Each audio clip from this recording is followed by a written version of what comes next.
So I went ahead and bought this 4.5 quart digital touch control air fryer. Now, as you can see, this is your digital screen that you're going to be able to run through the different settings. You're going to hit the mode button, and that will take you through all the different options that you have to be able to cook, depending on what you are cooking. Once you did select the type of food that you're cooking, you're going to go to this button here with your temperature gauge, and that is going to allow you to go up or down in the temperature by pushing your up and down key to the right here. Now, after you have selected what temperature you would like, then you're just going to run over to how many minutes you want it to go for.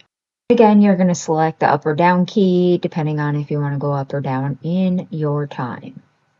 Once you've gone ahead and selected your time, you're going to hit this middle button here, and that is going to turn the unit on. Now with this air fryer, if you pull this bottom tray out while it's running, it's going to stop cooking instantly. I know that's a feature that some people prefer on their air fryers, so this one has it. I will say for the price point of this, I wasn't sure about the quality, but it actually is a very nice unit.